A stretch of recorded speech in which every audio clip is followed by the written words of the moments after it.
Hej, det er Carsten fra Nova Solar.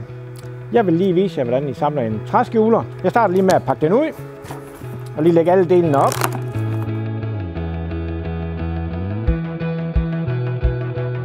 Når man har pakket varmepumpen ud, så anbefaler jeg, at man maler den i den farve, som passer til omgivelserne, hvor varmepumpeskjuleren skal stå.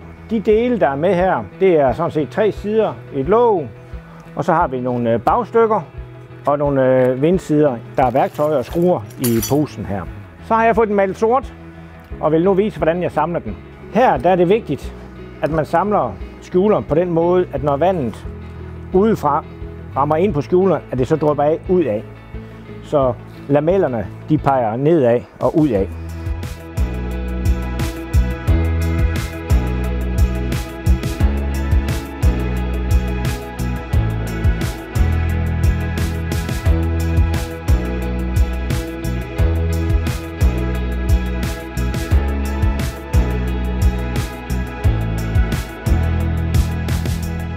Så har jeg fået monteret varmepumpeskjulerens 3 sider og vindspærrene i begge sider.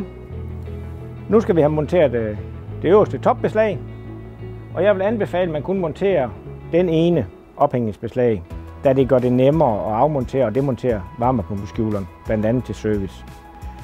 Den øverste pind, det skal være den, hvor der er 2 store huller i. Så er jeg klar til at montere varmepumpeskjuleren. Dertil der skal jeg bruge en skruemaskine og en vatterpas. Jeg starter med lige at mærke af højden på varmepumpen, skjuleren, og der gælder det om at få den så langt ned som muligt. Så tager jeg en skruetrækker, og så ridser jeg lige ind på væggen. Det jeg starter med at samle, det er selve holderen til bærepinden.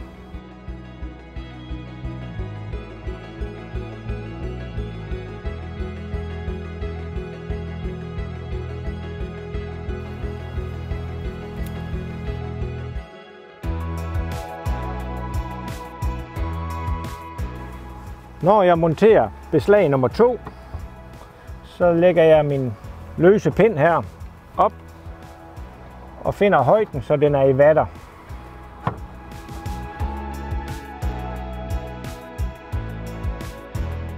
Det næste jeg gør, det er at justere afstandsklodserne, hvor jeg justerer de inderste klodser helt ind og de næste klodser ind til brættet. De 2 sidste vinkelbeslag, dem bruger jeg til afstandsstykker ind til væggen. Så er jeg klar til at montere låget, og der er det jo vigtigt, at den vender ud af. Dertil skal der bruges 4 metriske skruer, som der følger med.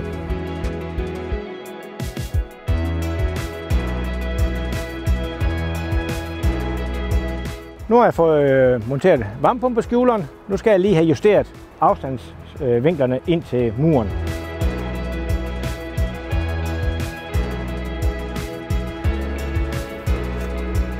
Hvis man ønsker det, så kan man gøre et tilkøb. Der kan man få sådan nogle blindklodser til fødderne, som man lige klikker i.